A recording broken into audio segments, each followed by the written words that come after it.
Je réalise pas. Genre là, on est enfin au moment où je vais parler, où je vais commencer à le... J'ai un support quand même parce que j'ai pas mal de choses à dire.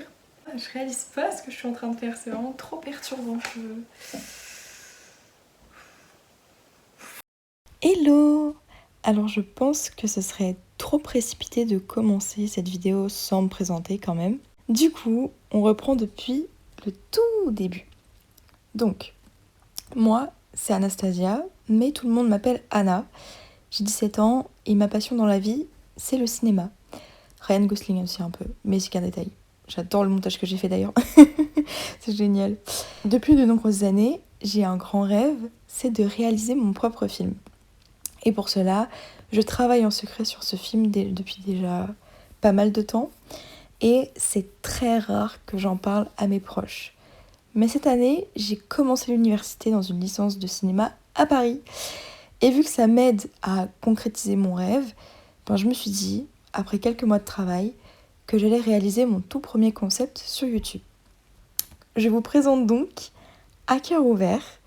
Il s'agit d'une série que je posterai sur YouTube où je vous montrerai mon parcours jusqu'à atteindre mon rêve. Oui, je suis très ambitieuse. En fait, j'ai plus envie de garder ce rêve pour moi et j'ai envie de pouvoir en parler. Tout comme j'ai envie de parler de cinéma ou juste de mes pensées, de ce que je ressens et de ma vie en général. Je voulais me lancer dans le podcast d'ailleurs. J'ai abandonné l'idée. Et du coup, ce titre À cœur ouvert correspondait parfaitement avec ce que je voulais transmettre et avec ce que je voulais faire. Allez, maintenant on prend un peu de sérieux. Je vous avoue que j'ai peur. J'ai peur que ça ne marche pas. J'ai peur de ne pas réussir à atteindre mon rêve. Mais mon envie de partager et de vous raconter mes histoires prend le dessus. Donc, j'ose enfin me lancer. Et comme le dit si bien le titre de ma série, je me livre enfin à cœur ouvert.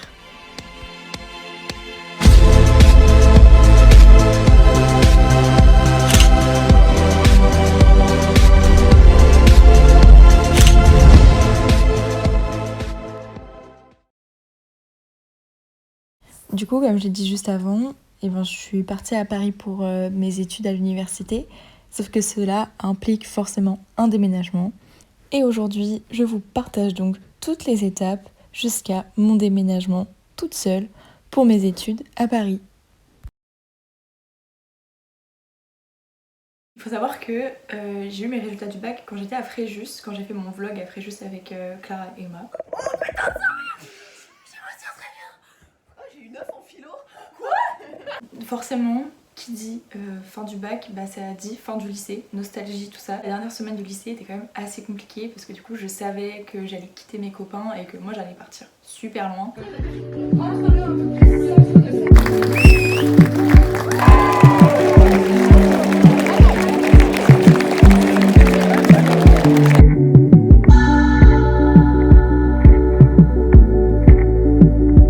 plupart de mes amis de mon lycée ils sont partis à Lyon vu que c'était le plus proche.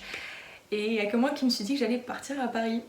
En fait, vu que je connaissais pas ce qui m'attendait et que je connaissais pas mon école de l'année prochaine, que je connaissais pas le cadre dans lequel j'allais vivre, forcément j'appréhendais. Et forcément j'imaginais le pire, parce que c'est ma spécialité. Donc, pendant les vacances, au début je réalisais pas forcément que je partais dans pas longtemps, je pense que je profitais quand même des derniers mois. Ouais, en fait je réalisais pas qu'en fait d'ici quelques semaines j'allais devoir partir et commencer une nouvelle vie, commencer de nouvelles études. Quand il y a quelque chose que je connais pas qui va bientôt arriver, je pense que ça va mal se passer. J'ai commencé à me remettre en question sur l'école qui me plaisait, alors qu'en soit justement elle me plaisait. Et instinctivement je me disais mais si ça se trouve tu vas pas aimer, si ça se trouve ça va mal se passer. En fait j'imaginais déjà le pire alors que j'avais même pas commencé mon déménagement et que j'avais même pas fait ma rentrée.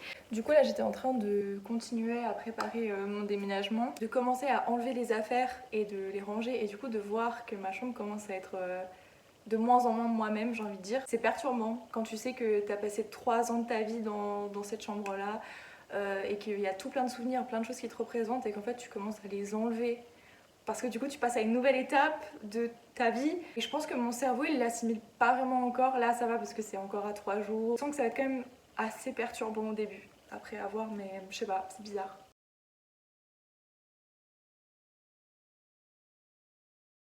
Le déménagement en soi s'est très bien passé. Avec mes parents, on a fait le trajet en voiture jusqu'à Paris pour que du coup je puisse transporter mes affaires. J'ai pu visiter un petit peu les quartiers de mon université, regarder mon université, ce qu'il y avait autour, même autour de ma nouvelle maison et tout ça. J'étais tellement choquée de voir mon école en vrai et de voir tout ce qu'il y avait autour. Je suis genre au cinéma qui est vraiment pas très loin de mon école. Il y a vraiment genre une bibliothèque immense juste à côté de mon école et il y a un cinéma, et dans le cinéma il y a une boutique de produits japonais, de manga et tout.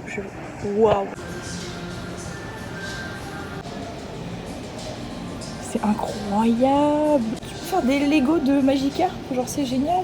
C'est tellement impressionnant en fait parce que surtout à Paris, il y a vraiment tout.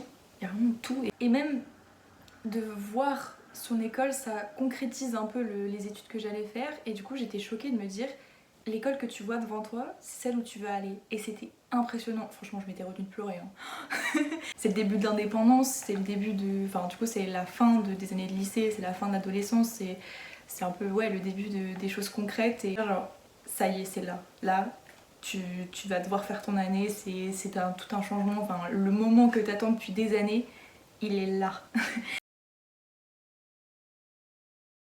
Le moment le plus clé, on va dire, bah c'est justement quand j'ai dû dire au revoir à mes parents et que j'ai dû commencer à vivre seule. J'ai un peu découvert une nouvelle facette de moi que je connaissais pas. En fait, dès l'instant où je me suis retrouvée toute seule, j'ai tout de suite eu le réflexe de vouloir bouger, de vouloir découvrir des choses.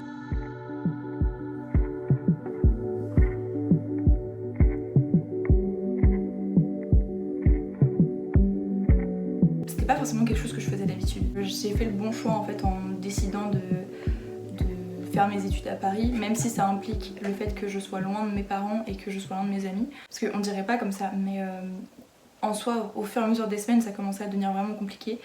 Et je ressentais quand même le manque de mes parents parce que je suis quelqu'un qui aime bien être proche de sa famille. Du coup, quand tu rentres chez toi et qu'il y a personne, et qu'il y a ce vide, je saurais pas comment expliquer, mais il y a ce vide où t'as un sentiment de solitude, c'est perturbant de malade. Là, à l'heure actuelle, je me sens tellement seule, genre c'est horrible. Là, j'ai envie de rentrer dans ma maison et de raconter tout ce qui s'est passé à mes parents et juste de passer la soirée avec eux et que la vie reprenne son cours, quoi. Il y a toujours ma partie enfant qui a besoin de se retrouver avec des adultes, de se retrouver avec ses parents et d'être un enfant, quoi. J'ai pas de raison d'être triste en soi. Je sais que ça va aller, mais c'est juste ce soir-là que j'aurais eu besoin d'un câlin de ma famille ou de... Je sais pas. Il faut montrer aussi que bah, c'est pas forcément tout beau, tout rose tout le temps. On peut avoir peur aussi. Enfin, moi, dans le fond, j'ai quand même un peu peur de cette nouvelle vie, parce que je la connais pas. Malgré tout ça, ce temps en fait où j'étais toute seule et où j'ai dû me débrouiller toute seule, ça m'a justement permis de réaliser que je suis au bon endroit et que bah je regrette pas du tout, quoi.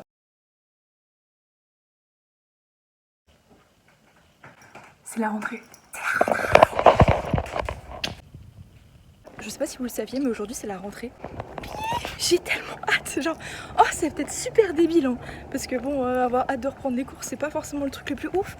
Mais les gars, je vais dans mon école de cinéma, je vais aller en amphi.